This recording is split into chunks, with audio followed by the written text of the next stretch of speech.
And we're live. Hey, guys. Welcome back to Whiskey Charlie, the War Game Chat live show every month on YouTube. I'm Mo from Mo's Game Table. And joining me tonight are my co-hosts, everyone's favorite Gimp with the Limp, the Gimpy Gamer, Nate Rogers. What's up, people? And Dan the Man Pancaldi from No Enemies Here Wargaming News. How's it going, fellas? Good. Just another glorious day in the core. Staying hard, staying motivated.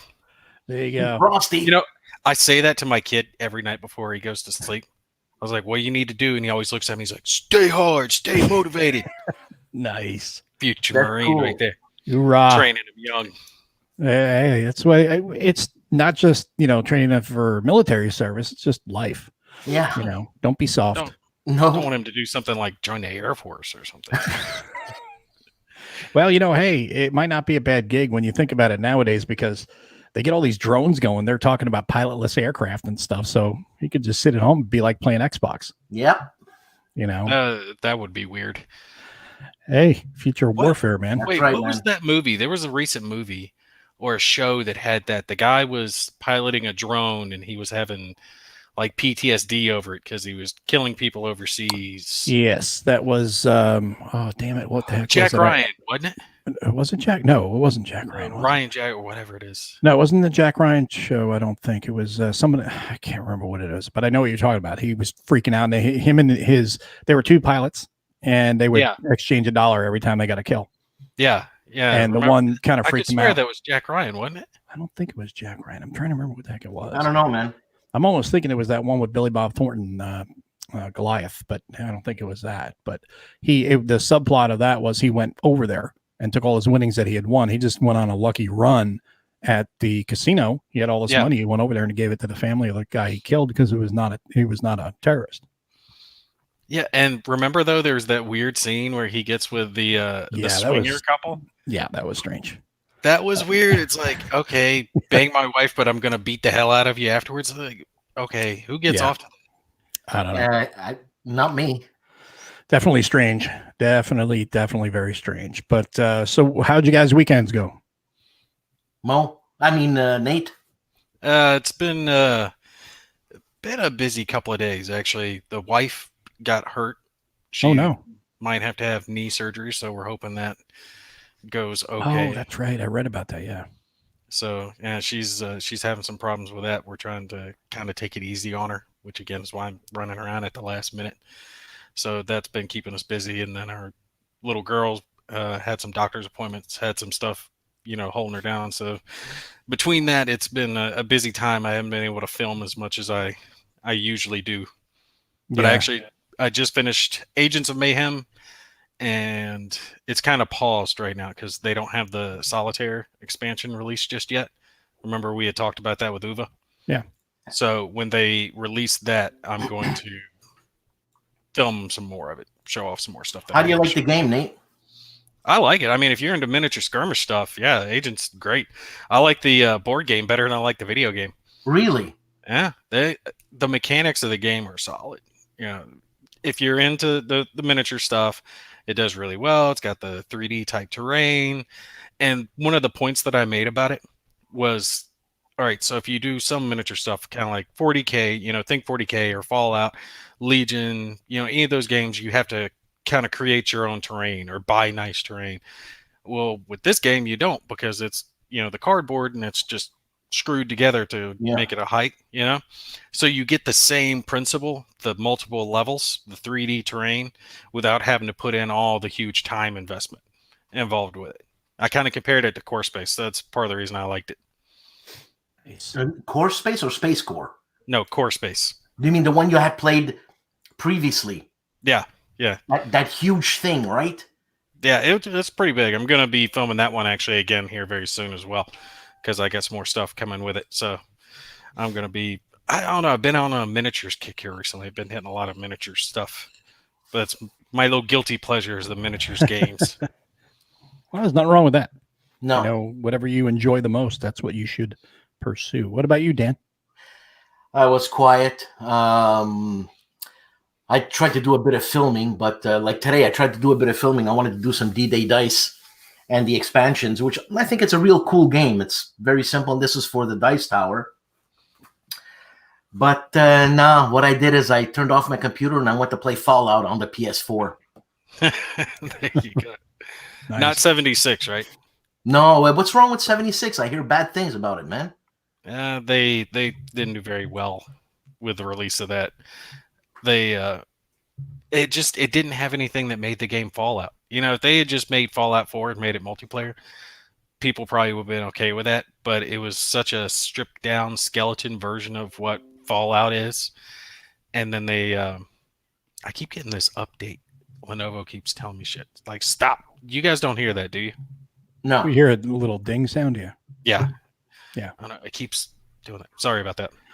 Well, that's Lenovo is all of them. They're all invasive. They're all like, take this, take this. Now, some of it is totally legit. Some of it's just a pain in the neck. This is the third update. I'm like XXX. Anyway, the 76, they just didn't do good with it. It had so many have you errors, played so the many 76? bleaches. Yeah, I played it with And my brother. it's just multiplayer. Is that the thing? Yeah, that was the thing, is that it was the multiplayer version of Fallout. I don't know, they had so many scandals with it. There were so many bugs when it released, and then they had this collector's edition of the game that was supposed to come with all this stuff. I didn't get the collector's edition, but it was a like $200 version of the game, and you were supposed to get like this nice canvas bag with it. And instead of getting the bag, you got a nylon bag that was garbage. Really? Yeah, people were pissed off about that. And then they even did this special alcoholic drink that was supposed to come in this really awesome black glass Nuka Cola bottle. And instead, it was this plastic shell that they had just put on the outside. Yeah, you didn't hear about that one? No. Yeah, they had a lot of stuff where they had cut corners on what they advertised versus what they actually gave people. And people were pissed. I mean, the game's trying to recover. Who's the company that did that again? Bethesda. Bethesda were, that's right. No, I've been a fan of Fallout since the third one. I didn't do the Fallout 1 or 2 when it's top down there. For some reason, I don't get into that. It wasn't Fallout. What? Did you ever play Wasteland? That's the original Fallout. No, that's right. And the guy was in Bethesda. He just went out and he's bringing Wasteland back again. Really? Wow. Yeah. Number 3 is getting ready to release later this year. Because they had Wasteland. I played Wasteland on the Apple IIe. That's how old that game is. I was going to say, you're showing your age there, Mo. Yeah, show me age. It's older gray, but the Apple IIe, I played that on the Apple IIe, and I remember playing it, just like literally got into it one night. I think it was a Friday night. I started playing. I had dinner and I sat down and I started playing. Next thing you know, it's Sunday morning. Well, yeah, kind of. It was Saturday morning, and I'm like, holy crap, it's 11 o'clock in the morning. I've been playing for like 16 hours straight, and I didn't even think twice about it because I got so immersed in it. And that's what, that's when we talk about playing games now, as you get older and you have responsibilities and you just get older, I really, yearn for days of yesteryear where I could spend 3, 4, 5, 6, 8, 10 hours playing a game and not think anything of it. Now it's like 2 hours and I'm good, that's about, I'm lucky if I get 2 hours, so not lucky if I get an hour. And Mo, you just got back from Consim, eh? Yeah, Consimworld Expo here in. I want to hear about that. Allen, Texas. It was Consimworld Dallas, the first one ever, and it's also the 20th year anniversary for Consimworld Tempe. So I made a joke in interview I had with John that'll be posted on my channel soon. I said, yeah, well, it's 20th anniversary of Consim Tempe. So at the 40th anniversary of Consim Tempe, it'll be 20th anniversary here in Allen, right? In Dallas. And he said, well, hopefully it will be, so I was like, wow, we'll be like older dudes here and we'll be one of the senior guys here. So, but it was a lot of fun. It was a lot of fun. And it was, it's a small, intimate convention. It's kind of like SD Historical Games Convention that Harold does. Intimate, like less than 150 people is about 120 or so. And that is a small convention. Well, that's the way a lot of war game conventions are. They run in the 120 to 150 range. Anything bigger, like Consimworld Expo, they run in the 320 to 350 range. That's where they're up to about now. So, well, doesn't BBC have something like a couple of thousand? Yeah. Well, it's different because you do have a massive war game presence, but you also have Euro games. So you're going to have a mix of both. So that also adds to the player count, although it's predominantly war games. Yeah, So I what's didn't gonna see a happen? whole lot of Euro stuff there Where at? at WBC. Holy Yeah, moly. it's there. Oh yeah, it's there. It's huge. Yeah, it's Now, definitely there. What's going to happen with the coronavirus thingy and these cons? Drink whiskey and you'll be good. No, It's nothing to worry about. well, there was residual effects at the con. There what? There was some residual effects. Bill from Compass Games, the president of Compass, he was going to join us. He couldn't, and not saying he has coronavirus. He doesn't. He just has the flu, but his whole family did, so he couldn't travel. Mark Herman had to bow out due to the concerns over the coronavirus because he's got, his grandkids and stuff around, and it's a smart move. You don't want to go into an area where, he's up in like New York or he's California. He's in one of two very major, heavily traveled areas. So if he goes to LAX or he goes to, Newark or LaGuardia or whatever, there's a lot of people in those airports. So, and a lot of international travelers. So even if he's healthy, he can go through there. He may pick something up, bring it home, give it to one of his grandkids. That's not the type of present you want to bring with you. So, it was a bummer to not see him there, but at the same time, I totally understand and totally agree with his choice to, family's got to come first. So. I actually saw a funny video. I think it was either China or Japan. I forget which, but it was a bunch of Asian people. They were on a plane, and evidently this woman deliberately coughed on one of the stewardesses. And you look, and like so many people on the plane are all wearing face masks, and I guess the panic is a lot worse there than it is here. Yep. And since she deliberately coughed on the stewardess, there was like this huge wall of security around her, and they've got her in a headlock, and they're just like dragging her out of the plane. And it's like, yeah, there's certain things you don't do, cough on someone when there's like a virus thing going around, or say bomb on an airplane. Exactly. You don't do that, because otherwise the security guys come out and they get your ass on the plane real quick. If you're lucky, if you're not lucky and you get an uptight traveler that may just pound you. Yeah. So, it's just, it's very, like I always say, play stupid games, win stupid prizes. So there was no need for her to do that. And thankfully everything seems to be okay. But this thing is starting to pop up everywhere, and it's becoming a real concern, for people on the business side of things about whether they're going to have to be, people are going to have to stay home. The ISD here in Allen has already said to students and faculty, if you travel to a level 2 or level 3 country while you're on spring break this week, to stay at home for 2 weeks. So they're asking people to self-quarantine. So I'm like, man, I should take spring break and go to a level 2 or level 3 country.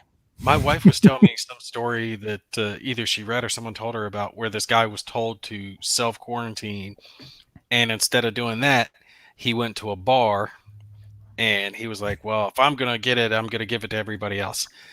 And then he went to another bar, and they ended up calling the cops on him, and the cops like drug him out or something.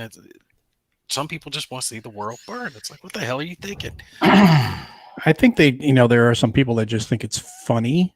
I don't know how, but it's funny to, jump all over everybody's concern. And it's one thing if it's a really a silly concern, but it's another one. It's a real concern, and this is a real concern. People are getting sick. It's not like the end of the world zombie virus or anything, but people are getting sick and people have died. So there's legitimate concerns for people. And, if you have, maybe you're young and healthy, but you may pick something up, take it home, give it to your kids or to your parents. If you're around elderly parents, you don't want to do that. So It's like people are taking it seriously and respect their desire to take it seriously. At the same time, keep it in perspective. I mean, don't go running around going, the end is nigh, the end is nigh. Yeah. Get all the toilet paper you can. Talking about hysterical, Italy is shut down. 60 million people. Yeah, I know. It's like, what's up with you Italians? They shut down the country. No one's coming in, no one's going out. There's no more pizza. There's no more spaghetti for the rest of the world. No, but so did Israel. Israel, I believe, did the same thing too. So everybody's shutting things down. The whole country shut down too? I can't really blame Israel though. Well, yeah, they're kind of, at the same time, Italy, they've got a lot of, travelers, a lot of people visiting and things like that. Tourists, and I guess right now they're just, because it did kind of ramp up so fast, they're trying to be as safe as they can. So And there's been a lot of criticism here in this country. How are we doing it? You know, how come we don't have all these test kits? It's like, well, there aren't that many test kits out there anyway. So, plus, you just got to be clean. Wash your hands. Yeah, wash your hands, damn man. hands. Wash your damn hands. Yeah, that's why we're trying filthy animal. to be careful with our baby. All she does is put her hands in her mouth. Sure. Being very careful with what she's doing. Speaking of which, you guys wish me luck. I've got a tournament this weekend. I'm going to my the X-Wing. It's called the Crate Cup. Oh, nice.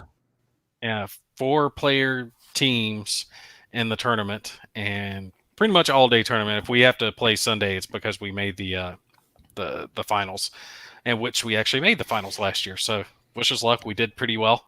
I'm hoping we do well again this year, but it just depends. Sometimes the dice gods are with you, and sometimes the dice gods hate you. May the force be with you.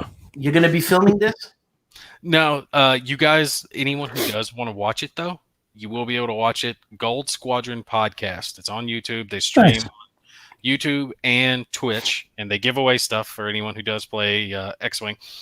So if you guys want to watch it, you can watch them. They're really good. They do a great job. I've watched plenty of their videos and streams. They do an excellent job. I might take like some pictures and a short bit of video here and there just to stitch something together, but it's rather hard when you're focused on the tournament and I'm the team captain. Our group isn't it general? Isn't it supposed to be general or wing leader or something like that? Captain. It's our squadron. It's the Gimpy Gamer Squadron. That's our team name, and I wasn't even the one that named it. It was the team name, the teammates that named it. The first tournament we competed in, we all just grouped up, but we hadn't, picked anything. And I'm like, okay, well, who's going to be the captain? And they're like, oh, you're the captain, and we're going to call it the Gimpy Gamer Squadron for your channel. I'm like, sweet. All right. Know what everyone should do in solidarity for the tournament? They should all go with canes. Yeah. That would be awesome. Everybody walking in kind of like, they're like, what the hell? Are we playing a bunch of handicapped guys for real? I'll tell you what. They'd be totally sensitive. The gamer, the group, the community, right, is so much better when it comes to X-Wing. Every game group has their own mentality, right? You got like Magic players, you got like 40Kers, you got X-Wingers. And I found with X-Wing, they're like the nicest group. Of course, you got the odd asshole out there. Yeah, that happens everywhere. Yeah, but they're far and few between. Last year when we played, I actually brought little gifts that I had made with a 3D printer for the people that I played. I found, if you give them a little something, it makes them nicer and more pleasant to play with. So I expected mine to be kind of the all-in-one. I had made deck boxes for the other guys. The funny part is that almost every team that showed up had a little something that they had brought. Cool. That's cool. Yeah, that they had brought for the other players. The OCX guys had brought a bunch of stuff. They've actually got a podcast that they do as well. You guys might know one of them is a wargamer, Mark Tippett. Nice. Do you know who I'm talking about?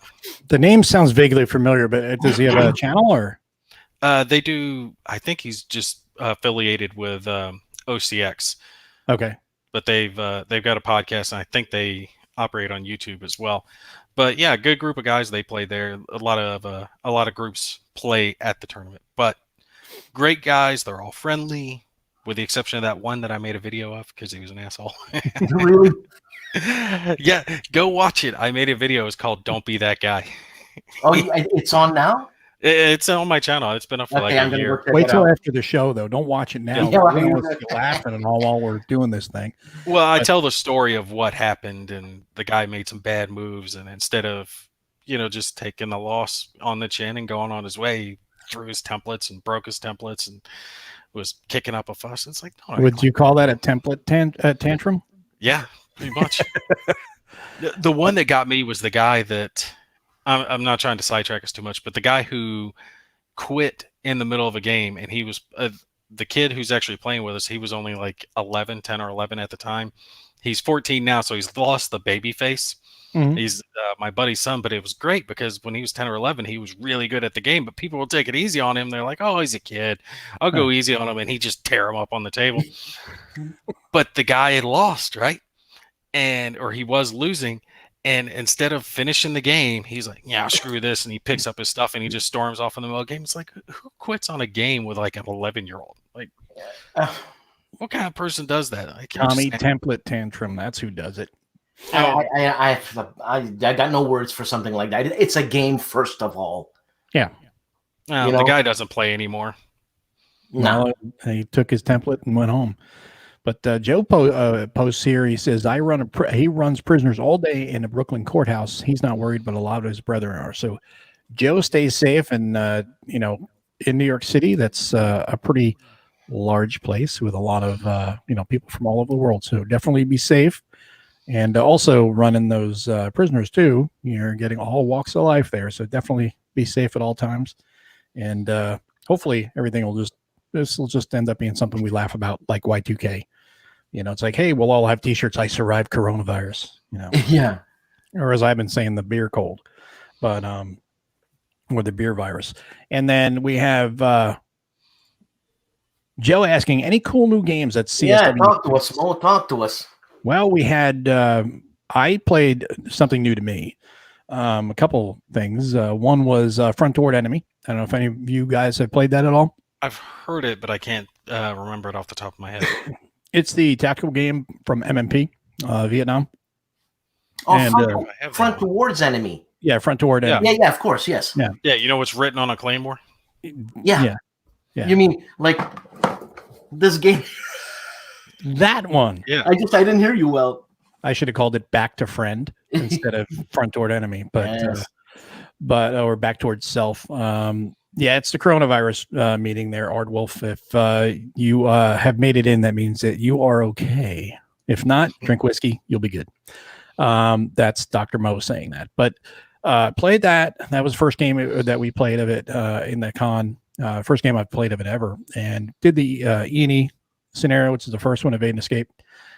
Pretty cool. Is it a tactical game? Yeah, kind of like it's fire lock and game. load, or It's kind of like that, but a little different. But it's its own game, and Joe Chacon did it for MMP. And I like I said, played the first scenario, and it was just an escape and evade mission. You have 2 LERP teams and a LERP leader, and they're trying to get through NVA lines to get off the west side of the map.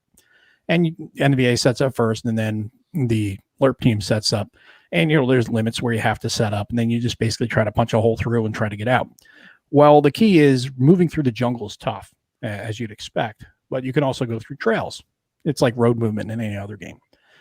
The thing that at first I was kind of like, all right, well, how's this going to work? And then I had to know if he was going to be able to, just get right through the middle of me. But the way the terrain is, it kind of does hem you in, as you'd expect with jungle, because there's slopes and everything else.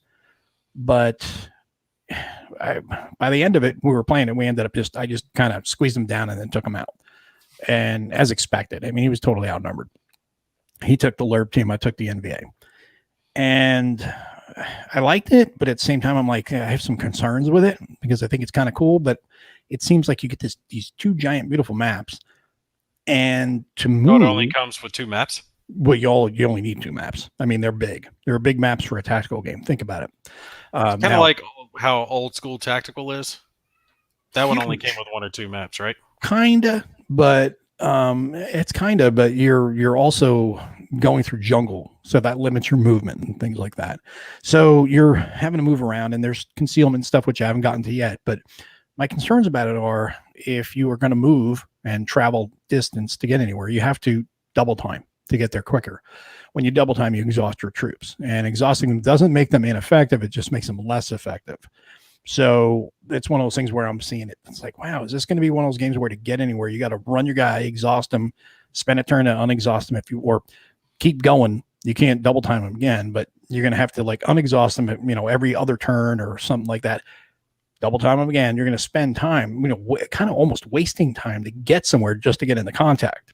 And that may change in other scenarios. I don't know, but that was my first impression of it. I was like, wow, there's a lot of room to traverse just on foot. Now there's also heliboard insertions, things like that. So that hopefully will alleviate that. But I did like what I saw, but at the same time, I was a little concerned, saying, hey, this is the way it's going to be. You really got to, get right on top of each other because you're in jungle, as you'd expect. You don't have a lot of big long range engagements. So hopefully get to play it again here pretty soon and get a better feel for it. But don't have a negative opinion of it first. Just like I said, a little bit of just some concerns. I don't know if anybody in the audience has played it and if they've got any, opinions they want to share on it, experiences. You think is it because the rules are modular? Like you learn a certain mechanic, then you learn another mechanic, and you learn another mechanic. It's kind of like that. Like the first couple scenarios, you just get you into it, and right. I like that. I like that stepped approach because it makes it easier. You just throw it down and just ignore certain things. Just worry about this because it's not effective in that scenario. And it definitely, the thing I do like about it though is in that first scenario, it's evade and escape. It really does feel like evade and escape. You can feel the tension, even if the NBA guy, which I was, you're chasing them down. You do feel a little bit of tension there. I can only imagine what it's like for the American player. So it does have that, like I said, it is interesting. I want to revisit that scenario again and play some others as well. See if anybody sounds like an interesting game. I don't know. When it comes to the tactical ones, I don't know, I'm so focused on Lock and Load because I've had so much experience with it, and then Conflict of Heroes that I haven't branched out, I guess, as much as I probably should have to try other things. Strangely enough, I have a copy of the expansion for Old School Tactical, but I don't have the base game because someone, I forget, it was one of my subscribers had gotten, I think, a double copy of the expansion. And he's like, well, I didn't need it, so I thought I'd send it to you so you could cover it. And I'm like, well, I'll get the base game. I appreciate it, and I'll get the base game at some point. And I just haven't gotten around to getting the base game yet. But I need to get that because I did hear good things about Old School Tactical. I just haven't tried it yet. I mean, the maps are just incredible. Yeah. Well, it's great that we have so many tactical games out there, and I did play also Steve's game. He's got his Red Eclipse. We played that, and he took the Soviets, and I was the Americans, and the motherland did not win. They got beat like rented mules. It was a lot of fun, but it was just a simple meeting engagement. You've all played that, right? Steve's game. No, I haven't. Oh, you didn't play at WBC? Red Eclipse, no. Yeah. Okay. We played. Well, I know Nate played it at 2 WBCs ago. I did not get a chance to play it, so this was the first time I got a chance to sit down and play it. No objectives, just a straight up meeting engagement. We just threw counters down and moved around and shot each other up, and it was a lot of fun. The cards that the card play, Nate, you saw what that does. Adds a little bit of fog of war, adds a little spice to it. It gives you a little more latitude. You can either kind of interrupt somebody, stop them from doing anything altogether, or you can add to your defense or your attack, depending on the cards you have. So that was kind of cool. And then I like the, what's that? I think the genius of that game and the copy, the copy of it that I've played is very early. So I'm sure it's been refined since then, but I'm sure the core mechanic is still the same. And that's the order chits. You know what I'm talking about? Yeah, that was the next thing I was going to talk about was the chit pull mechanism. That I think is what really makes that game stand out among the other tactical games, and the fact that you don't know who's going next, right? And that there's variety in the amount of orders. And it can change depending on how many of your leaders are still on the board, depending on what casualties you've taken, because that kind of simulates real life. If you lose your leaders, your activations, your orders are going to go down.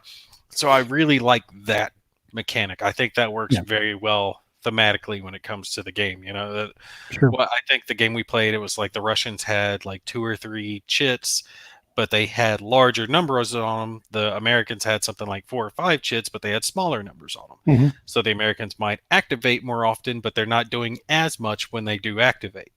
And the Russians would activate in big swatches. You know what I'm talking about?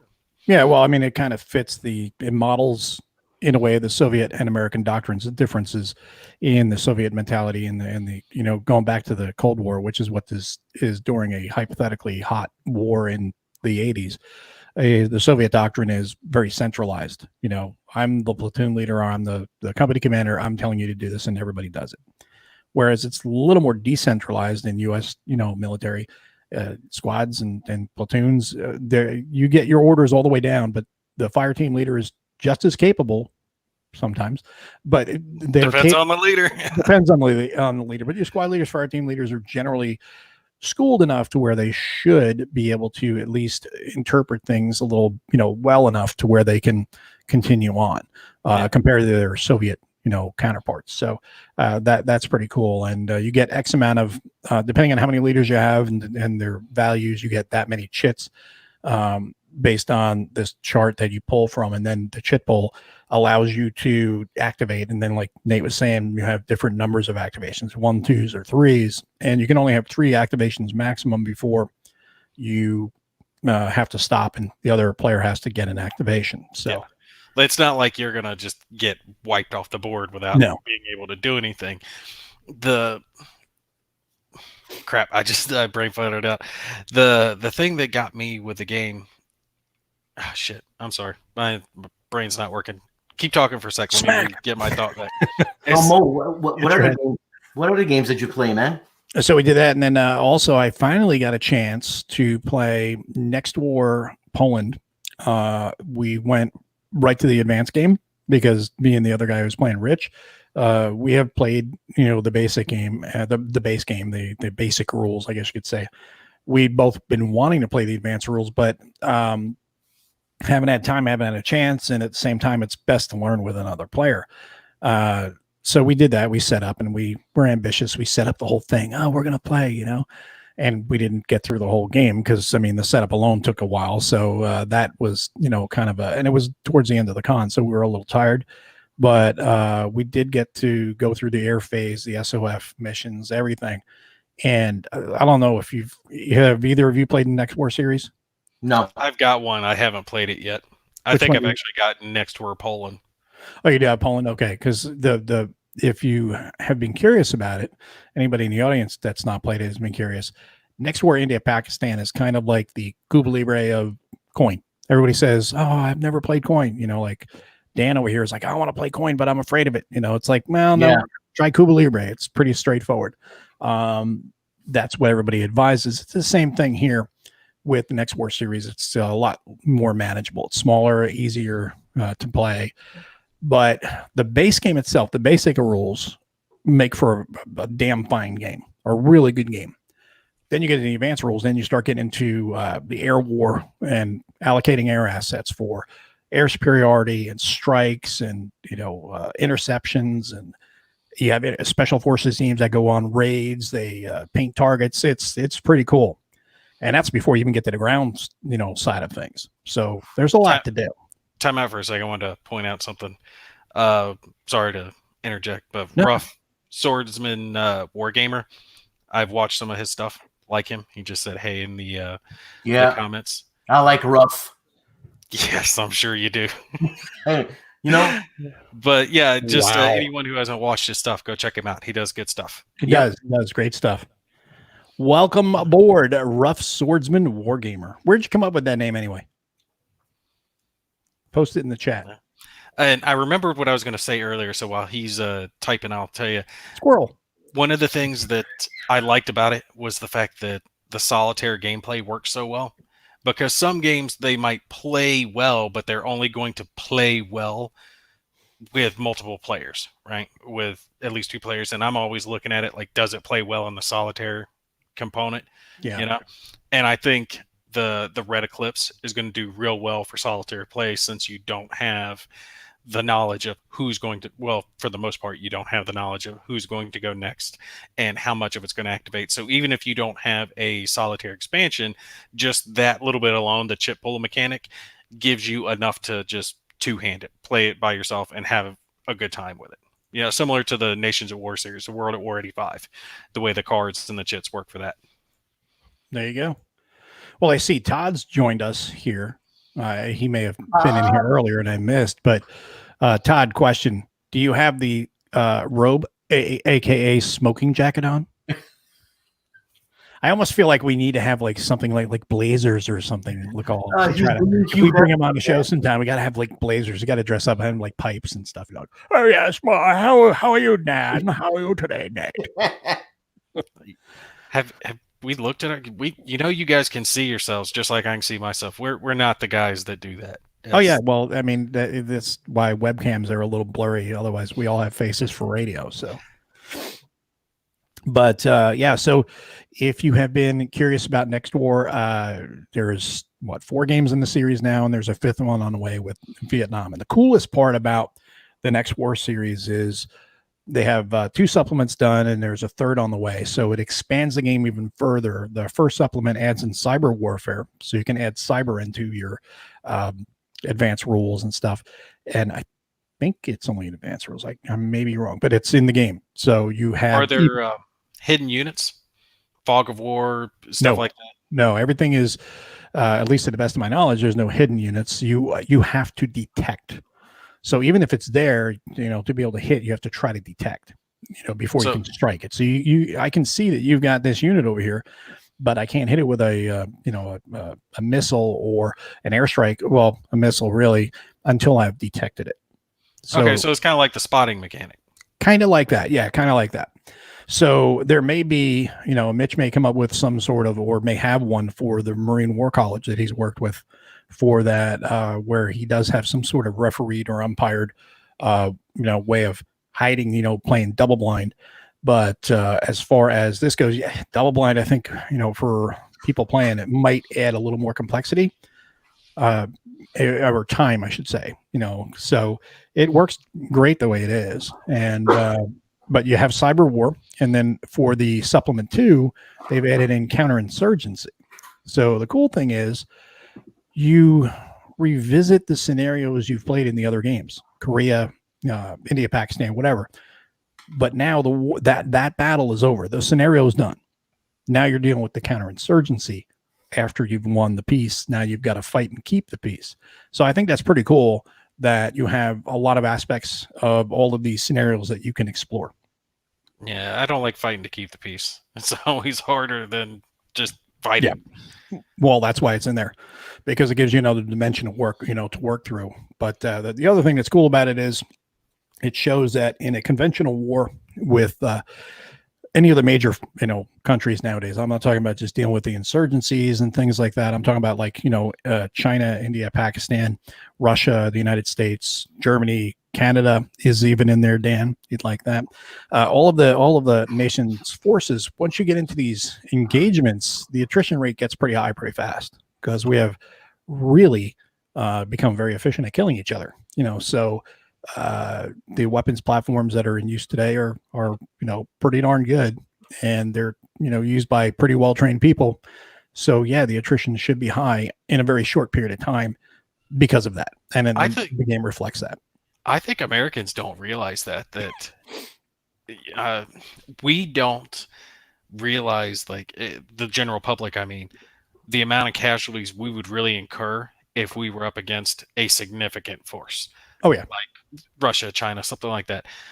Fighting in Iraq like I did, grand scheme of things for how long the war's gone on, we haven't lost that many, was it like 3,500 or so roughly have been killed, and then however many wounded at this point. But if you compare that to like Vietnam with, what was it, 69,000 or so that were killed? Yeah. 58.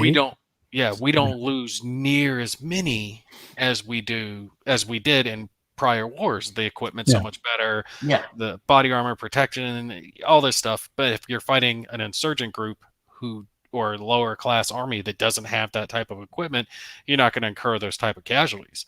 But if we really were to go to war with a nation that actually has close to what we're bringing to the table, it would blow Americans' mind the amount of casualties that would actually be. Oh yeah, I think it would horrify everybody, because the efficiency of modern weapons platforms is absolutely.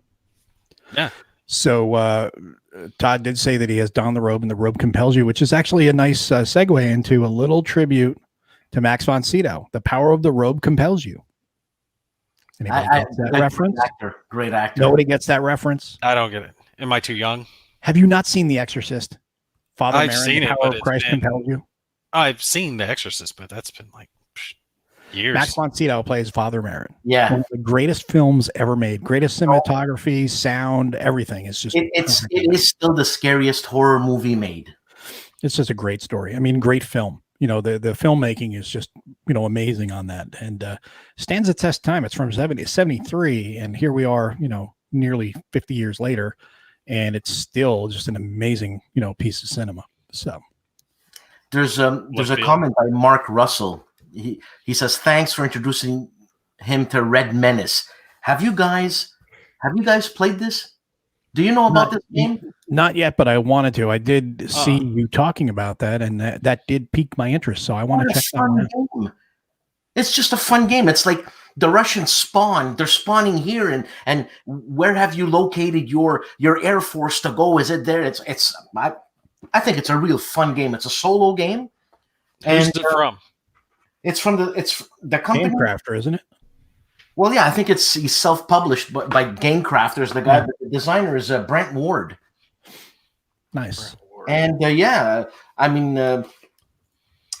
Gimpy, you're into solo games. This is a nice light solo game, man. It's, I'm not going to say beer and pretzels there, but it's nice. It's not too fiddly at all. I have to take a look at it. I haven't been able to buy too many here recently. Gaming funds have been low, but the next month I'll take a look and see if I can squeeze a few extra funds to get it. That is the plan, Todd, to have Mitch on here sometime after Gimpy plays Next War. In about 5 years.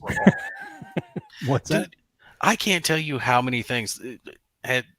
You guys might not get this because I'm not saying a bad way, but you don't do the playthroughs that I do, right? Like you do news, you do unboxings. I don't do the playthroughs. I do the playthroughs. Very rarely do I do a playthrough that is a playthrough that I decided to do. Really?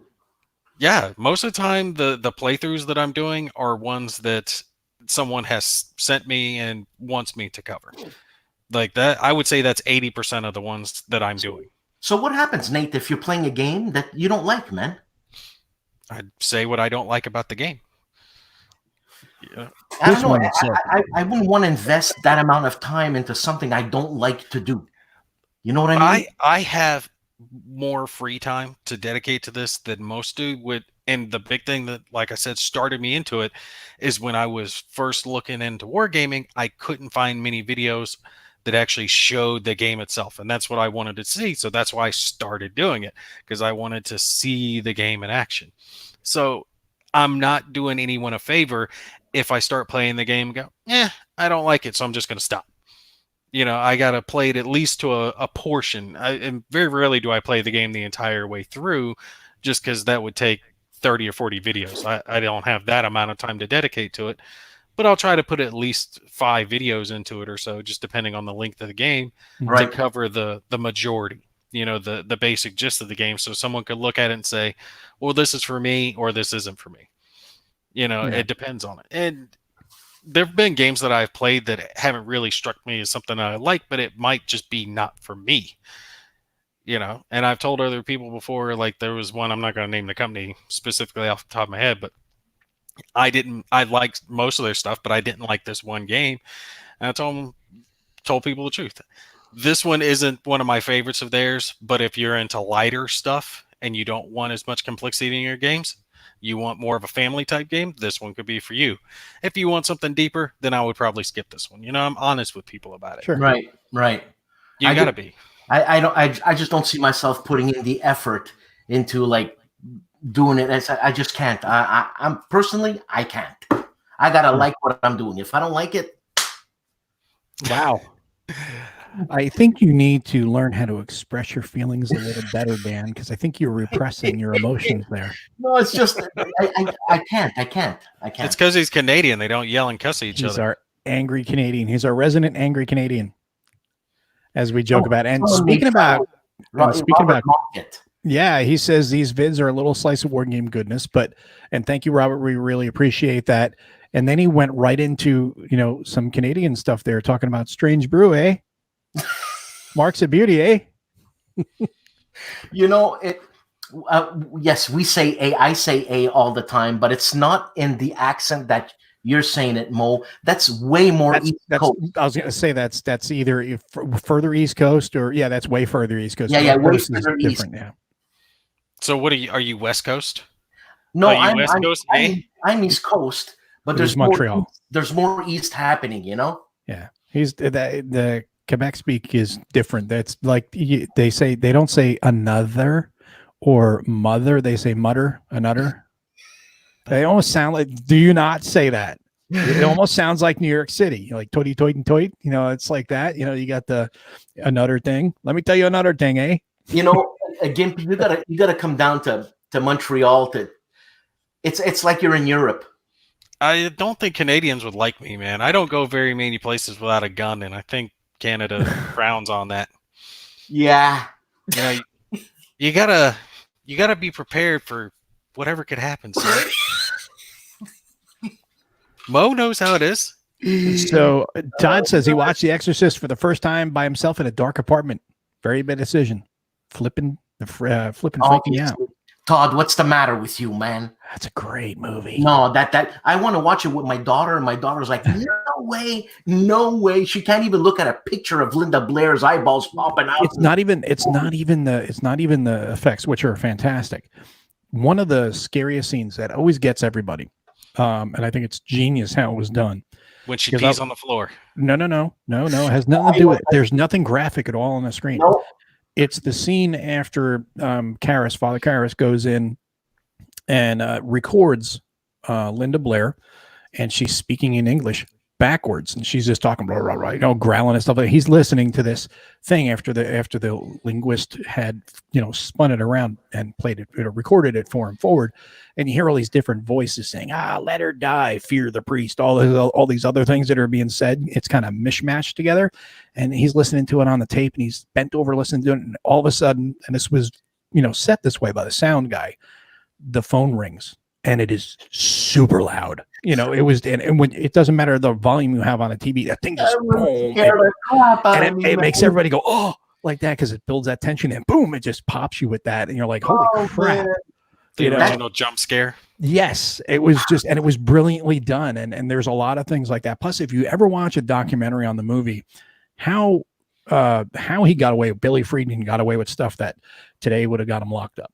Oh, for sure. I mean, I didn't see the director's cut, and I've heard that they do something with the crucifix. Oh no. Well, that's in the regular thing too, but that's not in the TV version, obviously. But it's in the regular theatrical version. But it was the stuff he did with the actors to get them into character. You know, he used to do stuff like keep them on their toes all the time, like freaking them out. And one of the things he used to do, I think he did it to Ellen Burstyn several times. She got really mad.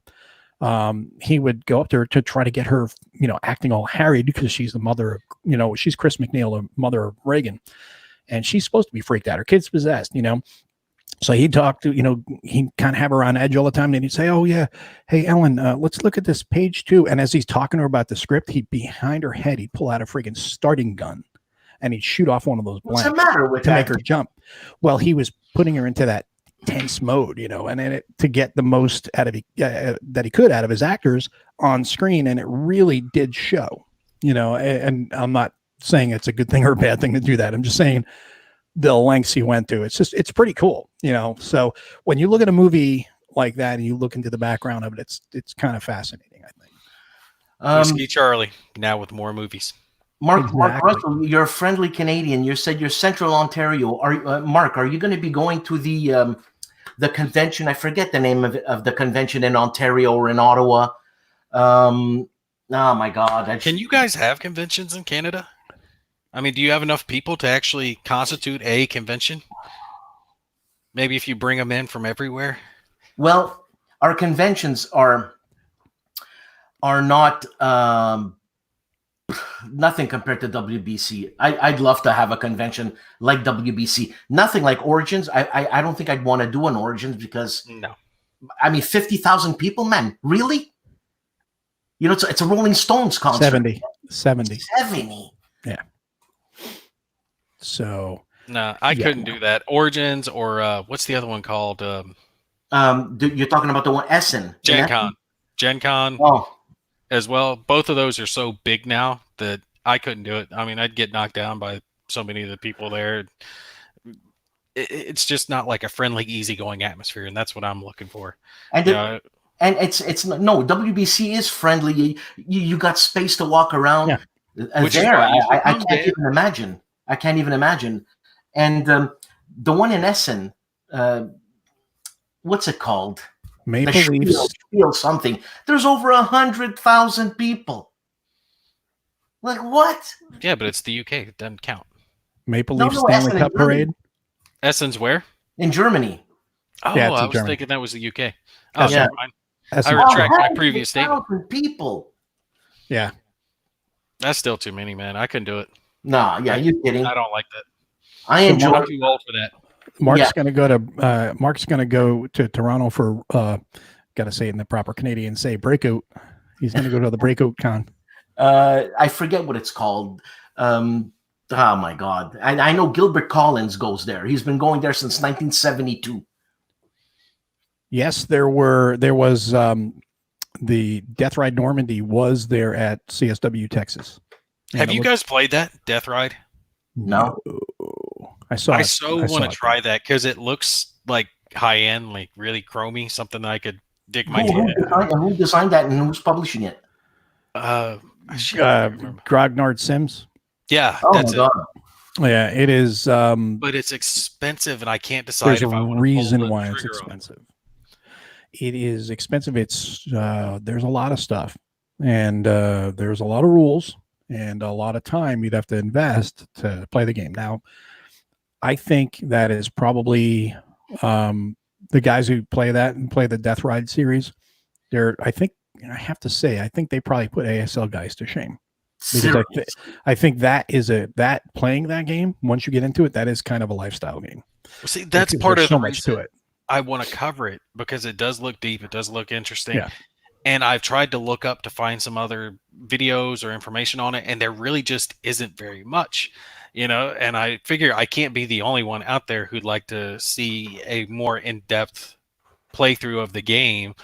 So I'd like to do it, but I'm just like, I can't justify that much. There's Kevin Sharp who's been doing it on and off on the big board.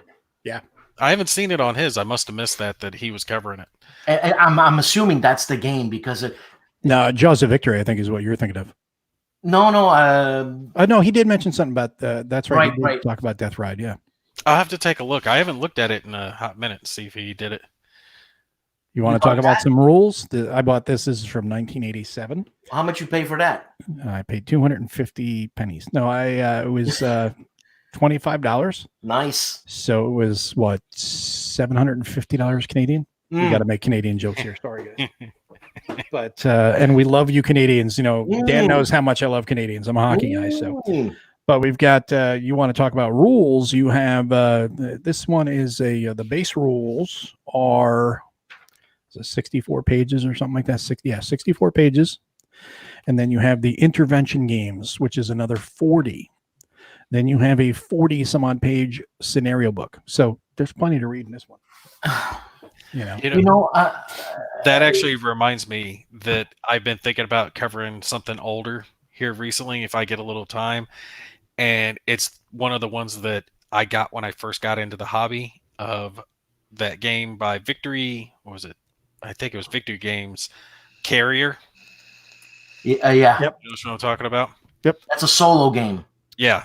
Yeah. And Roy, thanks for that. I did get this at CSW Expo. This is War Diary. If you guys don't know about the War Diary magazine, it is a fantastic magazine. Go check it out. War Game magazine, obviously. Does it come with a little game? Does not. But if you buy it, I'm pretty sure, if memory serves me correct, Roy can correct me on this. When you buy it through Lock and Load, you will get a free Battles on Demand game. So there you go.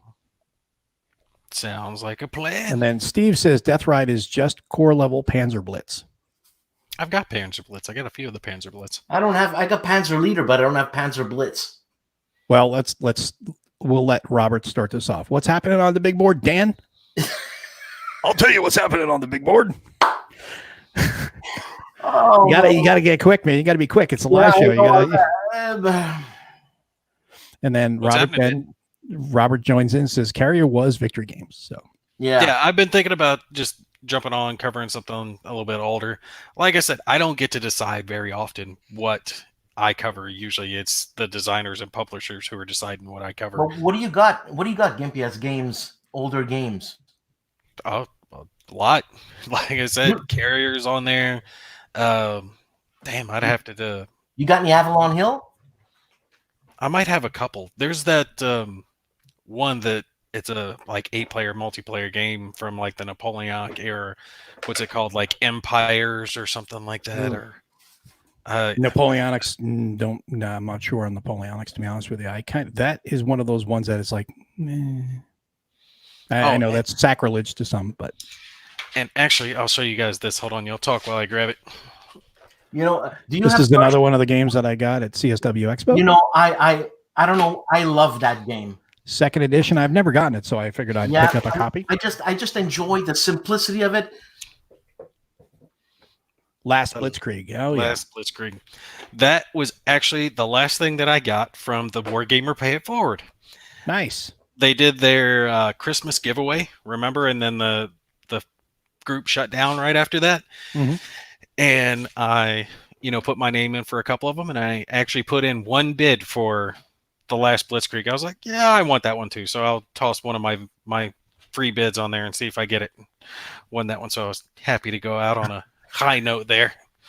And Dan didn't remember what it was. Robert, correct. Got it. How does that work? This Pay It Forward stuff. Oh, that's over. That group shut down, dude.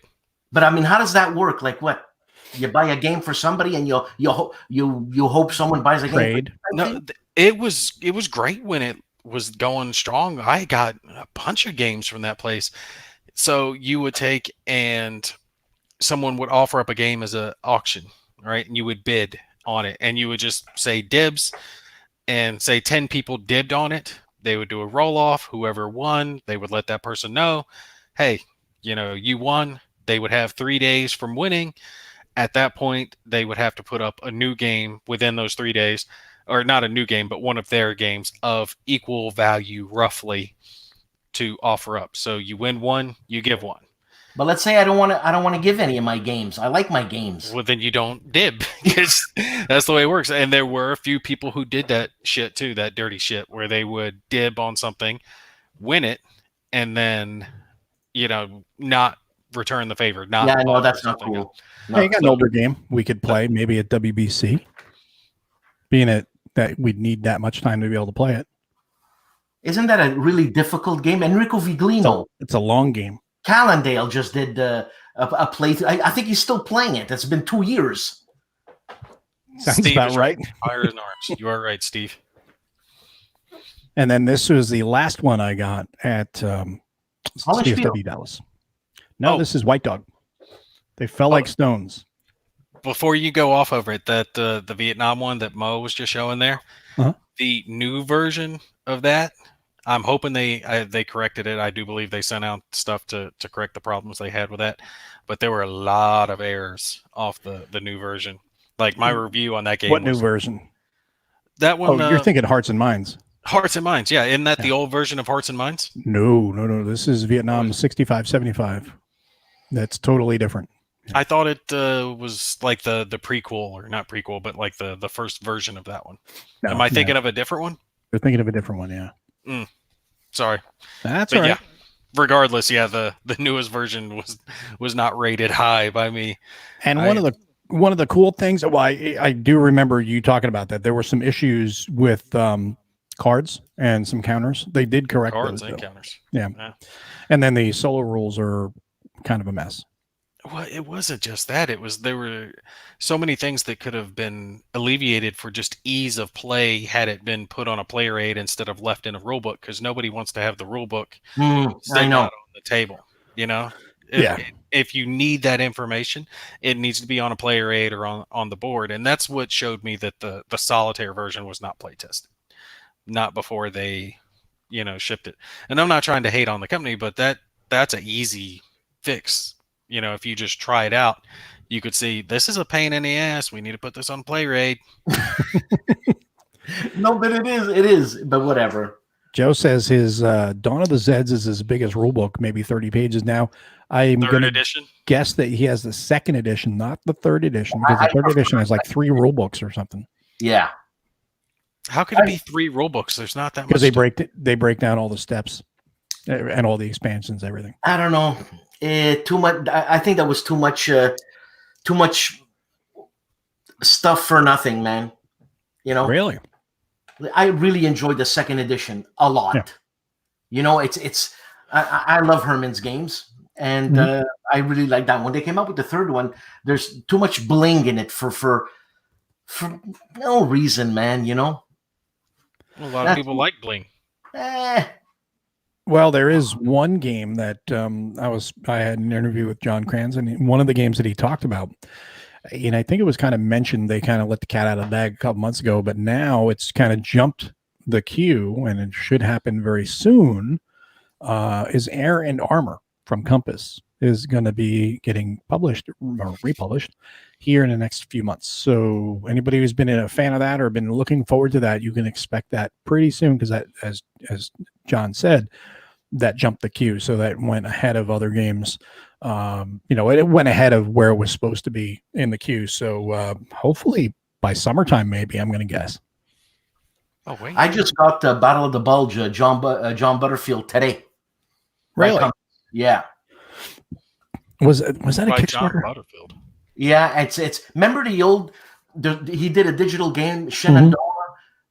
It's that game ported over to a board game. And you know, it's funny. Sometimes Compass, in terms of quality, it's like but this one here, boom, mounted map, super thick counters, really the player aids. I'm impressed. I'll tell you, they have. I'll give them props for it. Their newer stuff has stepped it up as far as component quality has gone up. The mounted stuff, the counters, the player aids, everything is a step up from what they used to put out. Like the game Silent Victory, I think it is. I have is by Compass Games, and I really like the game. That's by Which Compass one? Games. Silent Victory, not the Silent Hunters. Victory. Oh, I thought you were Hunters. No, Silent Victory. You're right. Not the Hunter, Silent Victory. Yeah. And I really like the game itself, but the components, I'm like, I would have liked better components. I like miniature subs. And Roy's irritate me down there talking about the Tokyo Express. I had a chance to get that game and did not pull the trigger, and ended up selling for something like $38 on eBay. I was so pissed I didn't pull the trigger on that. Because, I'm looking at it now, and every time I've just tried to pull it up out of curiosity, it's something like $120, $150 to find a copy of that game. So if they're coming out with a new version, I would very much be happy about that. Well, there you go. Quarterdeck will be putting out a new edition, and you'll be able to get the new edition. And Joe says he has Zed's second and third. His third is autographed by Herman Levin. I just felt like bragging. So, Dan, there you go. I don't want to one-up Joe, so I'm going to just... you play... But I play with Herman, right? That's what you were going to say. I played Dawn of the Zeds with Herman. No. So there, put that in your trophy case. But it's funny, though, because when I went to WBC, I brought all my rule books, Mark Herman, John Butterfield, anybody I had. Sign it, please, sign it. It makes me happy, man. I didn't even think about doing that. I should have got a few signatures. Hey, yeah, I'm a fanboy. Wait till I see you, Gimpy. Holy moly. Yeah. It was kind of touching to me, when I went there and I actually had people coming up and who were acting, excited to meet me. And I'm like, wow, that's cool. I know, that's cool. But hey, you do good stuff, man. I mean, I watch your videos. I'm sure I'm not the only one. So it's much appreciated. And you play games you don't even like, man. So. Like I said, though, the funny part is more people recognize the wife than recognize me. Well, for obvious reasons. Yeah. Well, at the time, I hadn't been on camera as much. She had been on camera a lot. Now I've been on camera all the time, so everyone knows what I look like. And everybody's reaction when he came on camera was, "Oh." Yeah. And then I grew the beard. No. Cover up the ugly. Oh man! But the one of the things I did want to talk about real briefly, we were talking about games. You don't like games, you review stuff like that. I just did a preview of Dog Sector, which is a White Dog Games, And that's a solo game, Normandy Landing, and a lot of people were seeming, to be pretty excited about that, have seen the video, and like the idea that it's a Normandy Landing. It's a pretty light game. It's a beer and pretzels game, and it's not D-Day to Omaha, which is more involved and pretty, unmerciful, brutal. Yeah, it's pretty brutal, as are all the D-Day games. But EWO, they still need to correct. But Dog Sector, I'm fine with beer and pretzel games, but I just didn't like it that much because it felt like it was just dice rolling nonstop. And that kind of took me out of it. And there's really no decisions to make. I mean, there are some, but that sounds kind of like D-Day dice. Don't say nothing bad about D-Day dice. I heard people were upset about the Kickstarter. Why? About D-Day dice? Yeah. Why? I can't remember why. Maybe it released late or it was delayed or something. I you know what? It's the only war game that my wife and I play, man. So there you go. It's dear to my heart. You know what I'm saying? I feel you. I was thinking I should have backed it, but I ended up not backing that one. Man, and I'm sorry, I didn't mean to interrupt you though, Mo. Oh, sorry, Mo. No. Keep going. I mean, this is live. This is what we do. We interject and talk and sidetrack each other. They've expanded on D-Day dice. It's not just D-Day dice. It's not just getting off at Omaha Beach or whatever. Okay, there's an expansion where you're on the boats getting to the beach. So instead of having the scenario tell you got 4 hearts or whatever, 4 life and courage, this and that, well, you start off with all the courage and everything, but then you get bombarded, man, as you're coming, and whatever you're left with, that's what you do. When you get off on the beach, that's what you got. So there's a realistic, thing about it. And now, once you're on the beach, you do the whole thing, and you get into the bunker. Yeah. You get a postcard? No, man. It's a game. Hold on. Let's see. He's holding up his little D-Day dice thing.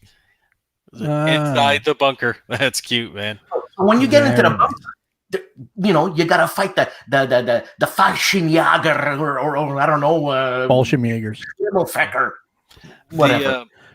Now that I think about it, I think it wasn't D-Day dice. I think it was, what was it, Deep Space D6 or whatever. Oh, Deep Space D6. Yeah. Well, you didn't like that?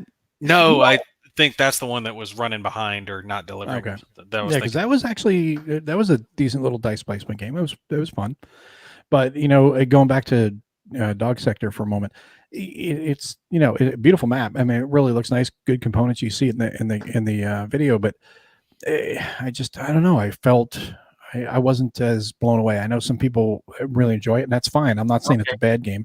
Just like Gimpy was saying before, this wasn't for me.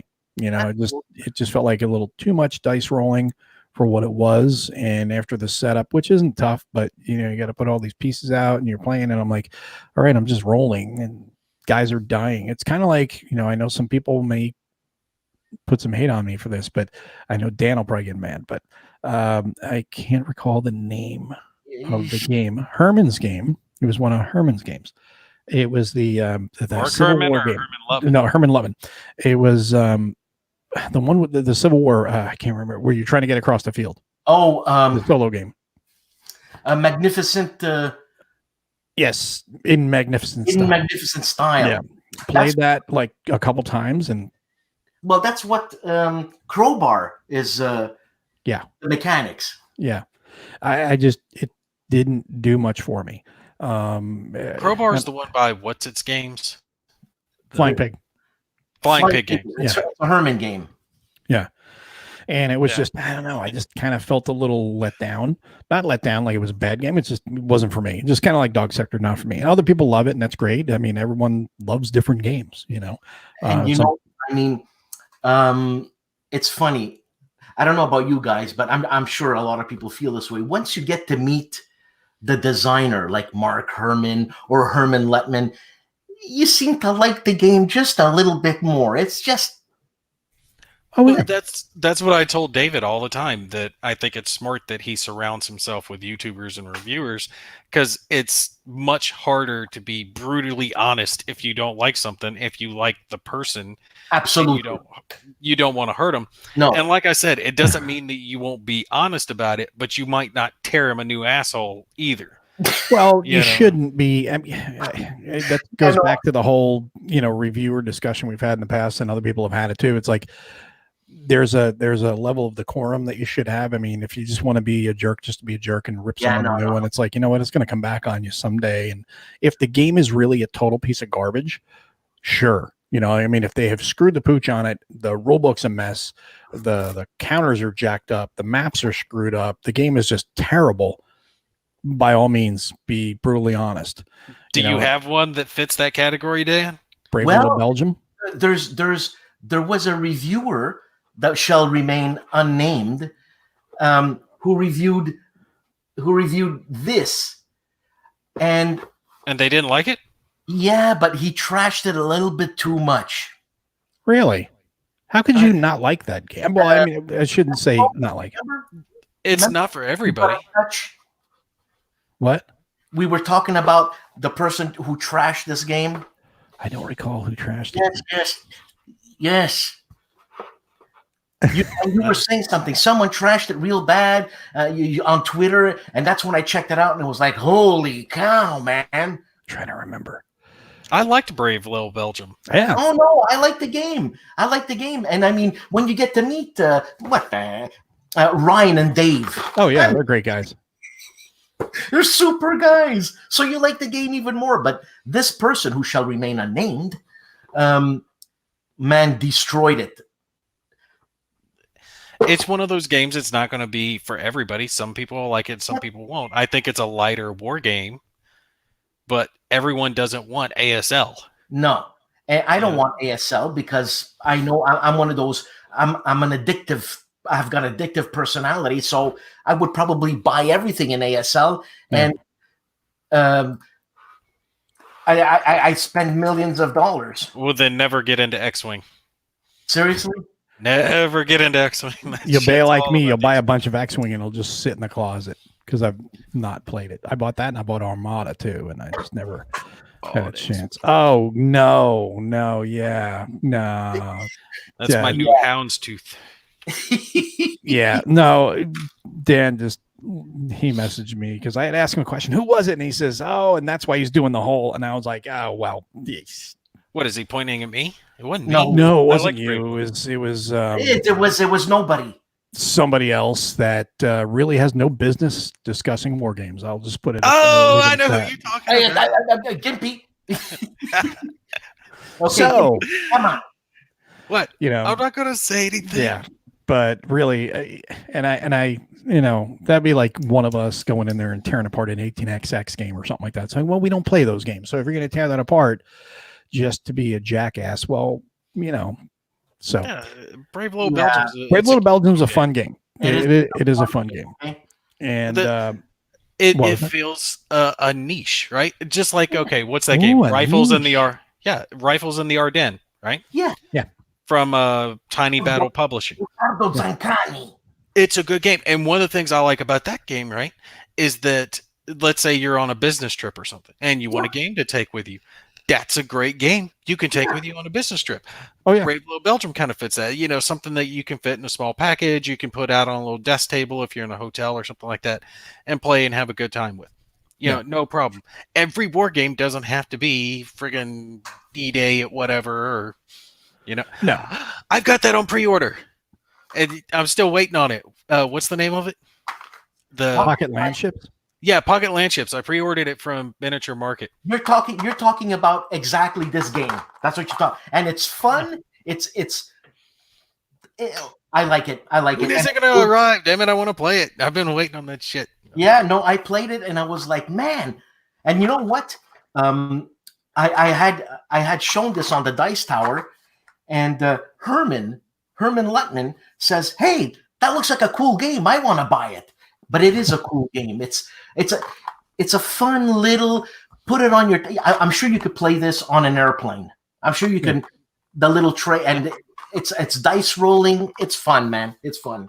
There's a one that I'm actually thinking about covering on the channel. It's not a war game per se. It's like a little dungeon crawler, but it's called Deck Box Dungeon, and it all fits in a box this big. I have it. You had that? I love that game. I love that little game. I played it with my little boy, and you play it on the app, right? Yeah. You got an app that goes with it, but there's cards that represent your units and your characters, and then your money and all the other good stuff, and then you've got the cards that represent the dungeon that you're moving through, and then you got the cute little meeples, and you move around. My little boy loves that stuff. I love those little games that just fit in a box like that. And Yeah, it easy to carry. Like a chest, right? The box is a chest. No, mine isn't. It's a different game. Yours might be. Now, I would like to see a war game designer do something like that. Have like a little battle chest, maybe it's like this big, that has cards that you can lay together to make like the battlefield. It could be square or hexagonal, wouldn't matter. You could have little counters or Call it bid. shits. Battles in a box or battle in a box. I mean, Yeah. talk to David Thompson. Shit. There you go. David, I want 10% licensing fee. Royalties right here, baby. You know, But Joe brings up a good point there. I had up on the screen. He says, I think game reviewers should be honest, but I mean, nobody is getting rich from our hobby, which is 100% true. You definitely should be honest, but at the same time, don't be mean. No. Because I can tell you 100% that I've actually, from my perspective, I know Gimpy can talk about it, Dan can talk as well. I don't run a Patreon. I don't get any money from anything or anyone. Very few games are given to me. I actually buy all my games. So anything I do for the channel, when it comes to the cameras, it's all out of my own pocket. Games are all out of my own pocket. So no, I'm not getting paid, and I don't get a lot of, I get some games from some publishers, but I'd say probably about 98 to 99% of the games I preview on the channel or talk about on channel are from my own pocket. See, and that's what I don't get is like some companies are really good when it comes to doing like review copies, and then some are really bad when it comes to doing review copies. And some companies have, and I get it if they have the reviewers they like to work with. Sure. Right? Because like I said, it has to be beneficial to them. There has to be a financial incentive for them to, give it to whatever reviewer, because they need to earn more back than it costs. Now, generally, a game isn't going to cost them a whole lot, but it's not just a reviewer, If they're giving away to 10 reviewers, 20 reviewers, whoever, then they need to recoup that cost, at the back end. And then there's the shipping to consider that, as well. There's a whole thing to it. So they can't just give it to somebody who's got 10 subscribers and just starting out. I have 11 now. Come on. No, you're bigger than that. Where do you draw the line at how many subscribers do you start taking this person seriously? It has to depend on the hobby, right? So wargaming is smaller, right? So you can't say, well, you need to have 50,000 subscribers, because no wargamer has. You're not going to. No. Wargaming is so niche, right? So I would say probably for wargaming, if you got like 1,000 and above, then you're doing really well. You're in the swing of things. It just it depends on the hobby. If it's video games, then you probably need to have 100,000. Yeah, I know. But also to do the video games, it's a lot easier. And Todd says it was called Dungeon Roll. The game. That's right. Thanks, Todd. Yeah, and I enjoyed that game. It was fun. It's a little stupid game. When I say stupid, I'm not saying stupid game. I'm just saying it's a beer and pretzel game. And sure. Yeah. I mean, well, there was another game that I was going to play. I didn't get a chance to play at CSW Expo. It was due to my own mistake.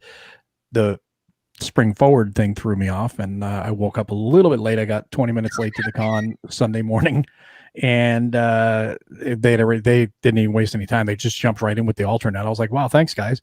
But Tank Duel. And I had gotten Tank Duel. I did the preview on it and then looked at it a little more. And do you have a copy of Tank Duel, Dan? Is that what you're looking for? I haven't. Yes, and I haven't played it, and I want to play. If we go to WBC, let's organize something. I've already spoke to Mark Herman, John Butterfield. It's come on. Well, I think it would be. Have you played it? Yeah, I already filmed it. Oh, you did? Okay, I didn't even realize you had filmed it. I have to check it out now. See what your thoughts are. I compared it to Fields of Fire. It's like the tank version of Fields of Really? Fire. For me. Fields of Fire. Yeah. Really? And not in like that horribly complex thing. But think about it. Fields of Fire is a abstracted version of a company in combat in whatever zone, right? Tank Duel is a abstracted version of tanks fighting each other. Right? So you don't have the map in front of each other. And both games operate off a deck of cards, and that deck of cards has a lot of information on it that relates to multiple different aspects of the game.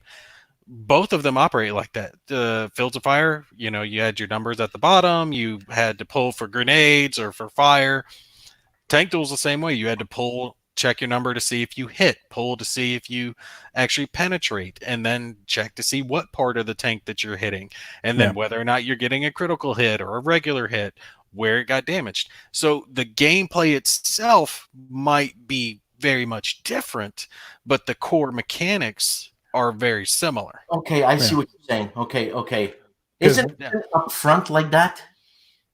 I haven't played up front. Neither have I. Yeah. Well, the thing my impression of it after I kind of sat down with it and I went through the playbook stuff, and I was like, okay, for solitaire, which is primarily what I'm going to play, why I would have a copy of it, it just seemed too unwieldy, too many cards, too much, you know, it takes up a lot of space for, you know, what I considered little return in comparison. So I ended up selling my copy. Not that I don't like the game or not interested in playing the game. I do want to play the game because the impression I have of the game, it's a party game for war gamers. Right. Essentially. Exactly. You know, it's not that it's a hard game, not that it's a super light game, but it's like a game that you need to have 4, 5, 6, you know, preferably 8 people around talking trash, you know, throwing back a few and having some fun and throwing steel at each other, you know, and it's like, yeah, that would be kind of fun for that. But for solitaire, I just thought it was going to leave, you know, me a little going, I set all this up, and it's like, Now, do you think you are talking about Upfront or Tank Duel? Tank Duel. Yeah, Tank Duel, the problem when it came to solitaire, sorry, Dan, I'm not trying to cut you off, but this was the game, right? Uh-huh. These are the mechanics of the game. But then when it came to solitaire, it was this. You had this whole other section. There was another half of a game to learn to play Tank Duel solitaire. That was what threw me off, is that the solitaire was so separate from the core gameplay of the game itself in the way that it was handled, but it needed to be. There really isn't a way to play that game solitaire besides what they're doing. And I said it in the video that I did on it. And so many people expect a solitaire component to their games now, especially war games, you know, that it's almost a requirement that you include it, you know? Yeah. And they did their best to include the best solitaire module they could for the game. So I give them huge props for taking that step. Sure. It's just more complex than I would prefer. It's a little unwieldy to learn, but it does work once you get into it. That's why I was thinking it would be better served as a group game. And, you know, I was like, well, being that I don't have a group, the return for me wouldn't be there. So I was like, you know, I'm going to, you know, sell my copy, and I will play at a con. But it was just, you know, like I said, nothing against the game. It's just, you know, for me, for my needs, it wasn't going to fit that wheelhouse. Can we put 2 of those games together and have 16 people, or it's just not feasible? Yeah, I'm pretty sure you can. Yeah, pretty easily, actually. Really? So you can have like 2 platoons on 2 platoons. Yeah, you could do that perfectly fine with the game. I think it works very well. Tony Costa is on the comments, and yeah, Tony, I took care of that thing. What did you do? Whack the guy? Hey, you know, we have not said hello to Mr. Herman. We said Herman so many times, you know, meaning Herman Luttman. Mr. Mark Herman has joined us. Hey, what's up, Mark? And what is he? Is he a new game designer? Yeah, he's this up and coming guy. You know, he's kind of like I think he's a future David Thompson. So heard of you know, yeah. Hey, Mark, how are you? Missed you in Dallas here, Mark. I totally understand why you didn't make it, but missed seeing you here. I was looking forward to seeing you again, and we'll catch up with you at WBC. But yeah, so where were we going after that? Oh, it was Tank Duel, and then putting the two tank duels together. Yeah, have people. yeah. Now, do we have to ref this? no, you don't No. ref it. You just fight it out. Yeah. No, I think it'll the be. game plays well. I think we what we'll do is we'll have to get everybody together and maybe live stream it from WBC. I know when I spoke to Mark about doing that, he said he'll play the game as long as he doesn't have to play the Germans. That's fine. I'll take something like a Ferdinand. I You guys will- can have like a T-34. Hey, I love the T-34. T-34s are cool, but I also love the German stuff too. So I mean, I have no preference. I don't care. The game is actually it's very ripe for expansions, and I made some Yeah. Oh, yeah, comments on it. I ordered the expansions. Boom. Well, with GMT, there's multiple ways they could go with it. They could just do tank packs, right? So you could just get the boards themselves for the tanks because you would already have the components of the game, and they could sell that relatively cheaply. Or they could do a standard expansion, or they could even do Tank Duel 2 with different tanks because I would like to see American tanks or British tanks or French tanks. Well, they're doing North Africa. Are they doing North Africa? Yeah, and they just put out a extra cards for tank duel. Exactly what you're saying, man. Yeah. So I mean, it's ripe for it. The game's built to be expanded upon. Yeah. You said you haven't played it yet. No, Yeah. It takes a little bit to get into it, right? It's like I said, it's not as complicated as Fields of Fire, but the mechanics are very similar in the way that the card decks play through and it being abstracted, right? But once you actually get it through and you follow along with the play rate, you're fine. It's just understanding basically that the battle number on the card, that means everything, right?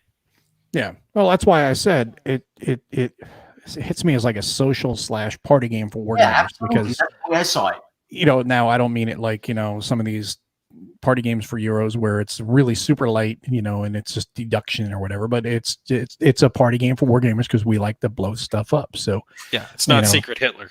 no. Can you have teams? Like, can you have squads of tanks? It's built for teams. Oh, Yeah. man. Like you can never be out of the game. Okay, so what it's simulating is that there's multiple tanks on each side fighting each other, but let's say you only have 2 boards on each side. Okay, so you have 2 German tanks and 2 Russian tanks. Well, if one of your German tanks gets blown up, there's the reinforcement phase where it's set back up, and then you're right back into it. So you respawn. Yeah, abstractly, there's hundreds of tanks on each side going at each other, and you're just seeing this segment of the battlefield. So you're seeing these 4 tanks fighting, but if one gets killed, a new one just slides right in there and does its thing.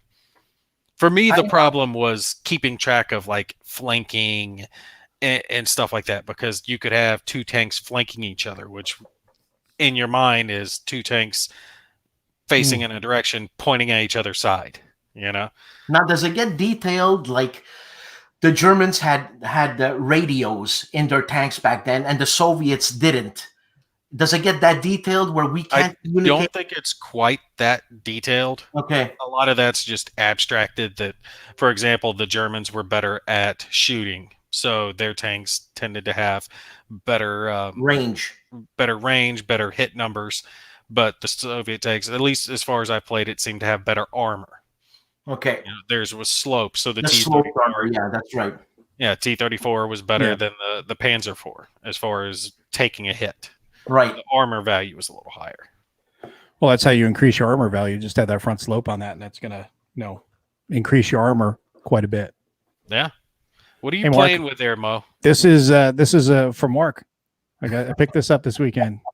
He did scenarios for this. Oh. How old is that game? 1987. Oh, okay. So before my time. Really good. Not before my time. I was born in 81, so 81. Oh my God. The stuff I was doing in 81, man. A lot of drugs, tripping acid. I'm not gonna say anything. A lot of shrooms. He's still doing shrooms. Oh man. Anyways, Mark was the developer. I shall be leaving. Leaving what? Leaving the show. What? Permanently? All right, guys, it's Dan's last night. Everybody say goodbye. No. No. Why does my camera do that? It's had too many shrooms. Because you're so hot, you're fogging up the camera screen. And Tony Costa, you're gonna be at WBC because if you're gonna be there, weren't you a tank guy, like a for real tank guy? Who? Tony He's Costa. talking to Costa. I think he was an Abrams driver. Yeah, him and Steve should both be there. Yeah, he was in Abrams, and see, he got the newer toys. We get the old toys. I was in the '60s. Gentlemen, thank you very much. This was a lot of fun. I hope we can do the WBC thing, and I hope we can do a huge tank duel thing. You better damn well be at WBC because I want to do the round table again that we did previously. And we could do this. That would be the only time we could do this show live and have all three of us in the same damn room. We're also, I already told Dan, and we're gonna say it public now, so that way it forces it to happen. We'll all do a live episode of No Enemies Here, so that way you don't have to put a filler episode in while you're at WBC. Look, look, I hope so. I really, really hope so. I think it'll be a lot of fun. We'll adjust the cameras. We'll have me and Mo sitting down and you standing up, so it looks like we're all even. What we'll do is we'll have we'll talk about upcoming games, and hopefully by then, like Versailles 1919 can be coming out, and then we can have Mark introduce it. Isn't that the new coin one that's coming out? No, that's Mark's one of Mark's games coming out, Versailles 1919. Mark who? Mark Herman. Oh, there's too many Hermans involved with this damn hobby. Too many gentlemen, people from the chat. Thank you very much. This is a lot of fun, and I have a life. Ciao. He's saying we don't have lives. It's all right. All right, Dan. I'm going to kick him out. I'm going to kick him out right now. All right, man. See you next one, Dan. But yeah, we had a lot of fun this weekend, and if anybody is curious about CSW Dallas, it will probably run about the same time next year, sometime in March. So a good time frame for it to fit in with other cons. And, the season starts back up around that time. And hopefully by that time, next season or next year, we'll be past this whole coronavirus thing that's going on, which is affecting a lot of people in a lot of ways. So, for now, we'll all be dead anyway. Well, I don't expect it to turn into like The Walking Dead or anything, but I'm hoping that all this, because there's going to be residual effects for months, because they're already talking about, cutting back on airline flights and things like that. So I think the convention season this year is going to be an interesting one, I think, to see how many get canceled. What was the name of that movie, the zombie movie that had Brad Pitt in it?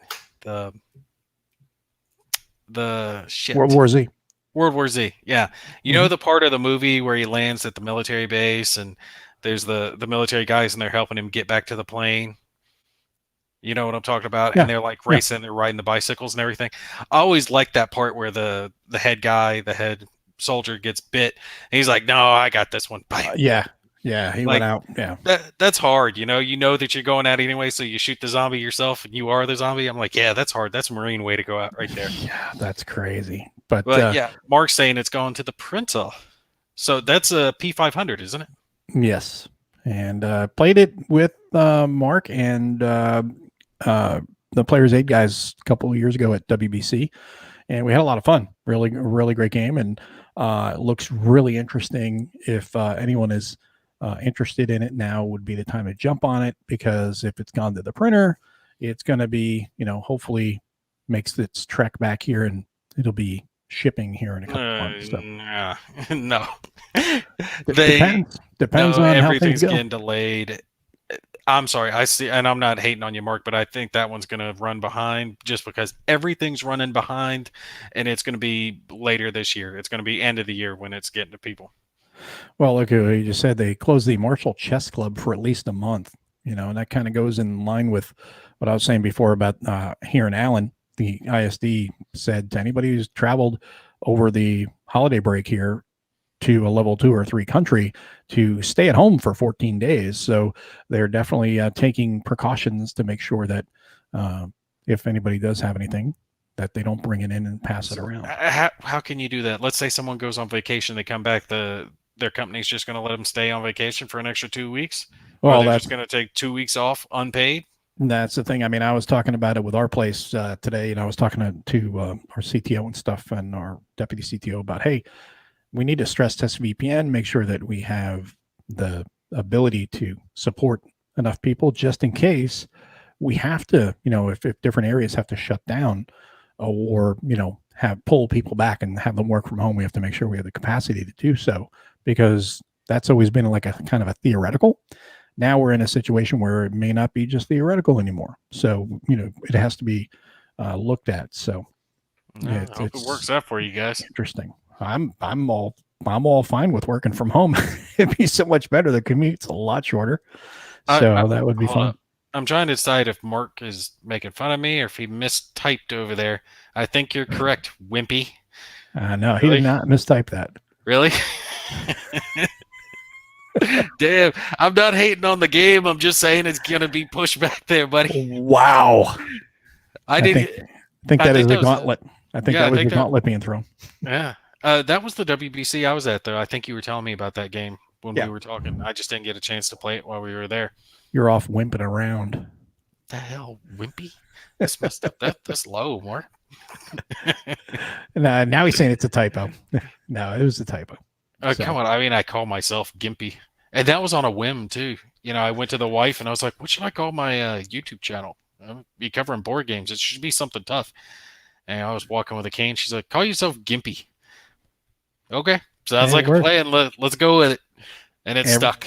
Everybody needs a hook. Now everyone's like, hey, Gimp, hey, Gimpy, and then people, that don't know you, like, oh, they get offended. It's like, why you say? It's like, no, that's his handle. That's what he calls himself, Look at that. Those assholes, they're making fun of that handicapped idiot guy. So messed up.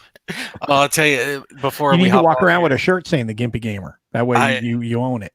I messed with the wife, though, when we were out shopping one day. She said something that irritated me, and I started joking with her, and I was acting like I was mentally handicapped. I'm like, no, honey, don't do that. I love you. And I was being like real loud about it, and she's like, shut up, stop doing that. People are going to believe you. And why are you hitting me? Oh, no, that's bad. And I kept it up and acted like I was really involved with it. And she just like walked off from me. She just yelled and cussing at me later. Like, you're such an asshole.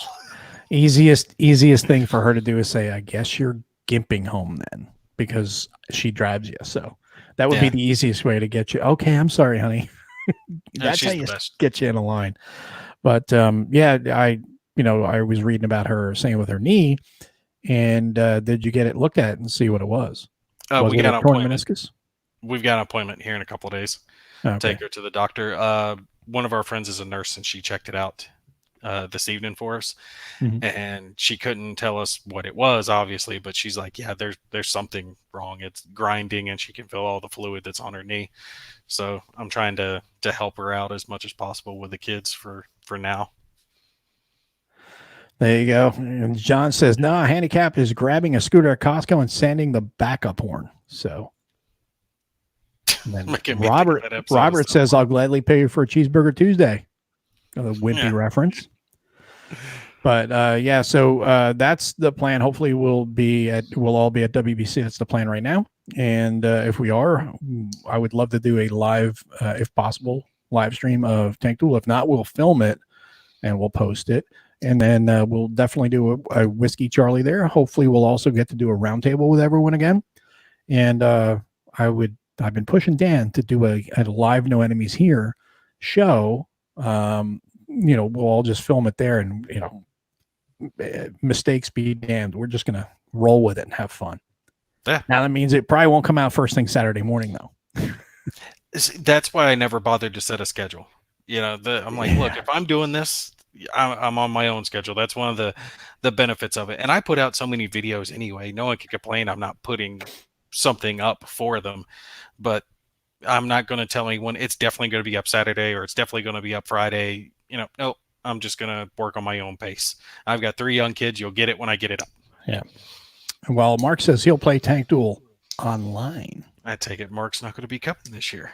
And then John says, I really want to go, but board game championships is what scares me. Why are you afraid of championships? Are you thinking you are not worthy of going there?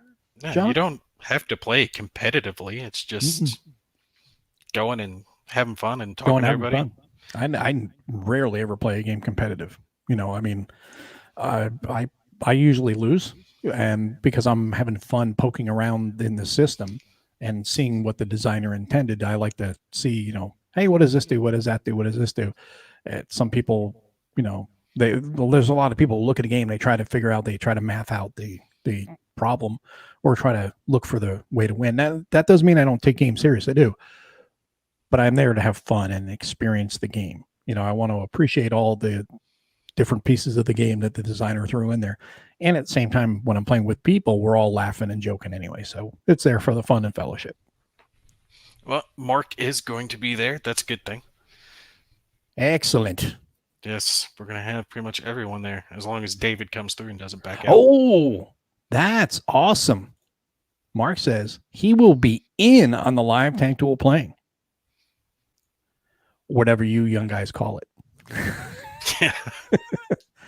Now that would be cool. That would be real cool. And there'll be a lot of trash talk, a lot of whiskey, a lot of fun. And I think we will definitely have a good time. But John now is saying he just wants to play not winning the trophy like we were talking about. And then that's most of what people are doing. Yeah, I just assumed there's a room full of ASL players with shotguns. No, there's none of that. There are some, there's a ton of different competitive games that you can play in.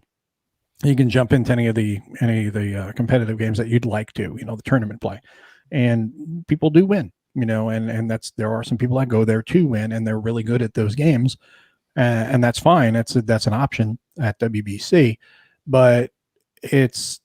Don't get hung up on the championships part of it. Go there for the world board gaming. It's just a great group of people, great facility, a nice big and remote. So a lot of fun. Yeah. The closest Walmart's like half an hour away from the place. Yeah. So if you're going to drive in, make sure you stock up first and then have a lot of fun. It's a flight into Pittsburgh and then a long drive out to the location. But a lot of good fun, and you'll see all of us there, and you can all get dazzled over, oh, it's that gimpy guy. It was cool actually getting to put names with faces, people I've been talking to for a while. And now that, I've been doing it so much longer and gotten bigger, I'll be more confident there and feel like I'm actually worth going up and sitting down to some of the designers like, all right, tell me about this. What's your game? What you got going on? When I first went there, I didn't have that mentality. Plus, it was the first convention I'd been to, so I was just kind of taking it all in. Now I've got more of a game plan. Plus, I've got better equipment, so I'm like prepped across the board. I've got nice mics, nice cameras, nice. I've got lighting, but I'm not gonna bring the lighting with me. I'm just gonna hope the lighting's good. Love my microphone though. The MV88. It's called a Shure. Huh. Nice. See it. This thing actually works really, really well, and it'll plug into like an iPhone or to your computer. Okay. Whichever way you want to go with it. But freaking love this. I finally got it working for my computer and was able to do voiceovers and all that other crap because I had a cheap one, and that's what I use for. Unfortunately, for David Thompson's the Kickstarter little short video I did for his Kickstarter, and that's why the sound was so bad. And now that when you use that cheapy one, it's like, and that's what this is what you make this move here, and then you get that constant scratch. Well, it had so much digital distortion to it because for some reason it would record at such a low volume. I had to crank the audio gain up by like 50 to get it to where you could actually hear me. But then it's just like this digital robot-y sound with it. It was bad. Yeah, I mean that happens, but. It depends on the type of equipment you're using, what you're using it for. And, when you're on location someplace, it's a lot harder because you're also not only dealing with the equipment, but you're dealing with the acoustics of the location as well. I mean, when you think about what we did a couple of years ago, it was just literally a phone on a tripod and your mic. And, we just had fun with it, but everybody seemed to enjoy it. And hopefully we'll be able to do it in better lighting this year, a little bit more, cozier. Yeah. Well, David's going to bring some of his equipment, and I'll have some of mine, so we should be fine as far as all that's concerned. And you'll have your stuff. Yeah, and then we'll have Uva, and me. We're kind of killing that crown, and it just got sillier and sillier as the night wore on, and the crown went down. Yeah, I'm drinking with you this year, though. Like I Nice. said, I don't drink too much, but I'll make an exception for the Outstanding. BBC. And the wife will be with me, so if I have a seizure, yeah, I'll live. Well, let's not have one of those live. That Dude, it nothing I can do about it. It's something with the alcohol. It like negates the anti-seizure meds that I take. From, really? like the brain injury. Yeah, it doesn't take it out completely, but it reduces its effectiveness. Is what they've told me. So if I drink, it increases the likelihood. It doesn't guarantee. It just makes it more likely to happen. Yeah. So we'll just have to see how it pans out. Yeah. Well, yeah, definitely. That's one of the difficulties that, the effects of the TBI and stuff like that. And hopefully they'll come up with something better over the years that can treat that better. No, the one other thing they've offered to me is having that electrode thingy put in, kind of like a pacemaker, except they'd be putting it in the brain. And would you let the VA cut into your brain? No. No. Nope. No, that's okay. Hell no. Right now, Hard I can pass. walk, I can talk, Yeah. I can handle wifey business. Yeah, no, that would not be. I would not want to take that chance. I don't think I'd want anybody poking around in my brain, because I'd be afraid. They'd open up the head and they'd be like, "Wow, holy crap, it's smaller than I expected," and then they'd lose it. If it were a severe like quality of life thing, like Sure. if I were having like 2 or 3 grand malls a day, okay, I consider it. But mine's nowhere near that severe, so I don't have to take those type of drastic measures. And if it gets that point, yeah, we'll consider it.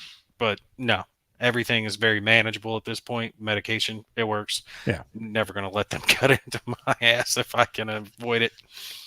Well, I mean, that is fitting that you said you're not going to let them cut into your ass, because that's where your brain is, right? Because you're saying not going to let them do your. It was a softball. I had to hit it. There we go.